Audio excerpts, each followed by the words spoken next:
Muy buenas a todos y bienvenidos a un nuevo capítulo del podcast ¿Qué pasa en El Salvador? Hoy tenemos un tema muy colorido. Muy seguramente a usted como a mí, cuando éramos unos bebés, nos pusieron una pulsera roja como protección contra el mal de ojo. ¿Pero qué es el mal de ojo? ¿Por qué una pulsera roja es la mejor y casi única protección en su contra? ¿Por qué tiene que ser roja? ¿Qué dice la ciencia al respecto? En este podcast vamos a explorar esta creencia arraigada en nuestra cultura, las pulseras rojas que se colocan en los bebés como protección contra el mal de ojo. ¿Qué hay de cierto y qué no en esta historia? Bienvenidos a ¿Qué pasa en El Salvador? Hay cosas que únicamente pasan en El Salvador. Solo en este país hay un queso que es duro y blandito. Solo acá hay una calle que es sexta y además décima. Solo nosotros nos comemos la flor nacional y nos bajamos al santo patrón. El Salvador es único. ¿Cuántas cosas pasan en un espacio tan pequeño? Bienvenidos al podcast ¿Qué pasa en El Salvador?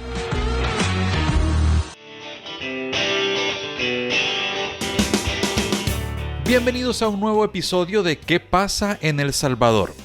El podcast en el que exploramos los aspectos más fascinantes y enigmáticos de la historia y cultura salvadoreña y donde trataremos de explicar si mitos y creencias tradicionales salvadoreñas tienen sustento en la realidad. En esta ocasión exploraremos la arraigada creencia de que una simple pulsera roja es la armadura ideal y casi exclusiva que es capaz de proteger a los bebés contra un padecimiento llamado el mal de ojo.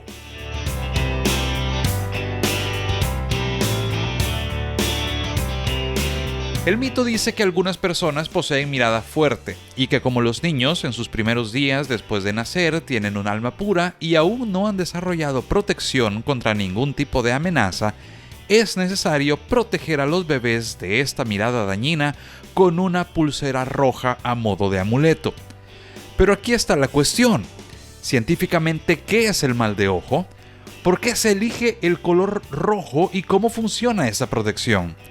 Veamos qué dice la medicina sobre esta enfermedad. Vamos a desentrañar esta creencia arraigada y entender su origen.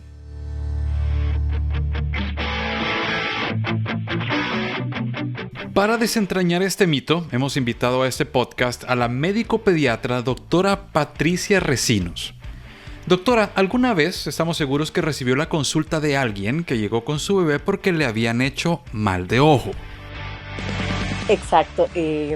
Para mí es un gusto estar con ustedes y poder ayudar a aclarar estos mitos que de hecho no solo es un pensamiento que ocurra solo en El Salvador o en Centroamérica. El mal de ojo está ligado a la creencia mágico-religiosa y se da en todas partes del mundo. De hecho, se da en África, en Asia, en Europa, especialmente en Grecia y en Turquía.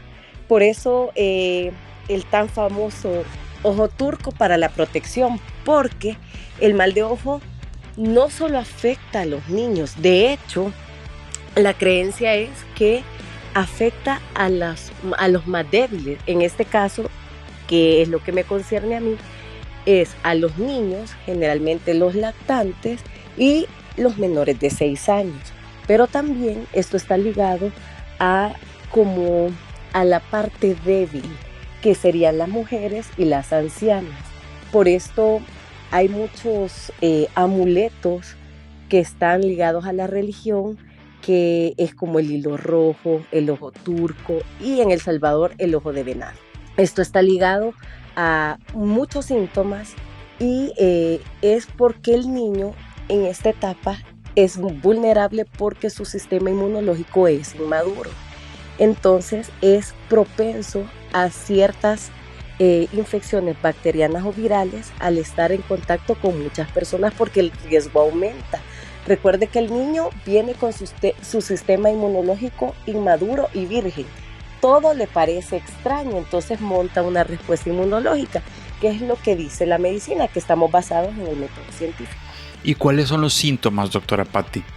Los síntomas son súper variados. puede ser inapetencia, que el niño no quiere comer, obvio si el niño no come el niño está débil, diarrea, vómitos, que en nuestro medio, por ser un país tropical, son cosas que suelen afectar a estos niños a estas edades y que tiene un origen comprobado científicamente, pero como esto está ligado a lo popular, donde la mamá se guía por lo que la abuelita, la vecina, la mamá está influenciada por todos estos pensamientos que le dicen, no, si a mi hijo le pasó esto, yo le di esto, o lo llevé con tal curandero y le hicimos esto. Entonces, esto hace que no consulten y que quieran dar respuesta a algo que científicamente, tomando algún examen, podemos darle respuesta de forma lógica. Eso le quería preguntar. Y la forma en que podemos ya ir como viendo de cuál es la forma correcta de tratar estos síntomas es ¿qué receta? Que cuando le llega a alguien a usted así con que mire, me le hicieron ojo, ¿qué le receta o qué busca usted en el niño? Nosotros hacemos una sinergia en el pensamiento de lo que estamos observando, porque el médico es un observador, y lo que la mamá nos da como historia clínica. Esto puede ser resultado de infecciones virales o bacterianas y dependiendo de la sintomatología que tiene el niño. Si llega con diarrea, le tomamos un examen general de heces, una prueba de ácido de metileno y ahí podemos dar respuesta si esto era una diarrea bacteriana o viral y tratarla. Pero hay ciertas, como la inapetencia, la falta de apetito, que generalmente son síntomas no específicos. Entonces debemos de indagar más en la historia clínica de cómo se ha ido comportando este niño. Si están dándole lactancia materna y la mamá no está produciendo suficiente leche, lo más probable es que tenga una hipoglicemia y no tenga mal de ojo. Pero por eso es que hay como también en el mal de ojo diferentes etapas. Una es la protección, que en este caso en El Salvador se usa la pulserita roja con el ojo de venado. Y esa es la forma en cómo es la analogía del ojo turco, que se pone en la mano izquierda porque dicen que esta es la mano receptora del mal de ojo. Entonces, como esa es la mano que recibe, ahí es donde lo ponen. Pero cuando ellos no consultan a un médico especialista y van a consultar a un curandero en nuestra área, que eso es lo que a quienes van a consultar, hacen diferentes tipos de actos, dan tomas de hierbas machacadas. Yo no le podría decir ni qué tipo de hierbas son, porque son ellos los que tienen como ciertos tipos de elementos que utilizan para dar esas tomas. Les pasan el huevo, como usted bien lo decía, o en los casos más graves, que ahí sí es algo súper delicado, que le chupan la mollera, que es la fontanela, que es la parte amplia que cuando nace un niño tiene forma de rombo y está en la parte anterior de la cabeza, que se siente como un huequito, como que le faltara un hueso. Sí, la que dicen que se sume. Exacto, eso se sume por deshidratación. ¿Por qué? Porque si tiene diarrea, si estaba vomitando, no come, obvio va a terminar deshidratado y esa es la causa de que se le sumió y no hay que succionarlo como ellos hacen. El peligro de esta práctica, quizá de todas las prácticas que hacen, esta es la más peligrosa. ¿Por qué? Porque hacen, ahí pasa el paquete vascular, las arterias y venas que alimentan el cerebro. Entonces se imagina, y son tan frágiles los niños, que al succionar esto se rompe y crea una hemorragia cerebral. Y el cerebro está cubierto por el cráneo, que estos son huesos que no son flexibles, entonces se atrapa a la sangre y ahí pueden hasta convulsionar. Esa es la gravedad de toda esta creencia. Porque una pulsera, si no tiene el ojo de venado, que también es peligroso, y es peligroso porque los niños, conforme van descubriendo el mundo y van siendo estimulados, todo, usted sabe que todo se meten a la boca porque es A la boca, como claro. descubren el mundo. Entonces, ¿qué hacen? Se chupan la chibolita y de tanto succionar ese hilo se adelgaza y se puede cortar y esa chibolita, que es el ojo de venado, se la traga y eso crea como un tapón en la parte de la entrada de la faringe y no hay entrada de oxígeno y mueren asfixiados. O sea, todo esto conlleva cosas que pueden comprometer la vida del niño.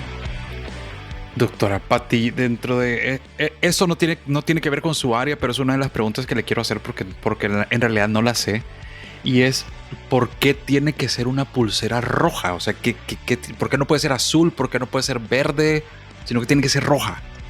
Pues fíjese que en toda la literatura, hasta donde yo he leído, no le puedo dar una explicación por qué ese color en sí.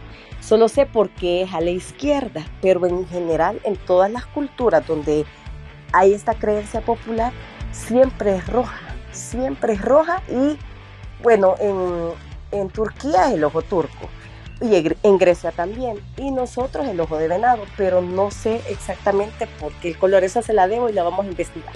Entonces, para concluir, ¿cuál es la recomendación? Obviamente no ir donde el curandero, sino acudir a la unidad de salud, acudir al médico ante cualquier síntoma, ¿cierto? Sí, bueno, primero los niños, en especial los menores de 28 días, son frágiles y están en un periodo de adaptación. La mamá a conocerlo, cualquier cosa extraña que vean, lo mejor es consultar con un especialista, en este caso un pediatra, para que le dé respuesta a todos esos síntomas, a todo lo extraño que le ve la mamá y no poner en manos la salud de su hijo en un curandero. Mil gracias, doctora Patti. Muchísimas gracias por ayudarnos, por aclararnos, por darnos una luz científica, médica de por dónde vienen el tema del mal de ojo. Para mí ha sido un gusto y espero que les haya ayudado un poquito el hablar de estas cosas que en estas alturas de la vida, de este siglo, todavía es algo que está bien arraigado en nuestra cultura. ¿Dónde la encontramos a usted, doctora? Bueno, pueden consultar conmigo. Mi consultorio está en el Centro Ginecológico, en la Colonia Médica, en la primera planta. Y también tengo página de Facebook. Me pueden encontrar como Clínica Pediátrica Doctora Patricia Recinos. Perfecto. Doctora, un abrazo. Muchísimas gracias. Mucho gusto. En la sociedad moderna, muchas personas continúan usando pulseras rojas en bebés como gesto tradicional y cultural, más que como una creencia firme en la protección contra el mal de ojo. Es una forma de mantener vivas nuestras costumbres y raíces culturales. Y con esto concluye nuestro episodio sobre las pulseras rojas y el mal de ojo en El Salvador. Esperamos que hayan disfrutado de esta exploración cultural en el podcast ¿Qué pasa en El Salvador? Gracias por acompañarnos en este fascinante viaje al corazón de una de las costumbres más arraigadas en nuestro país. Esperamos que este episodio haya aclarado los mitos y revelado su verdadera esencia. Pueden buscar nuestro canal en TikTok, en el que también compartimos historias exclusivas que no publicamos en los podcasts. Nos vemos en el próximo episodio de ¿Qué pasa en El Salvador? Hasta entonces sigan explorando los misterios y la riqueza cultural de esta hermosa tierra.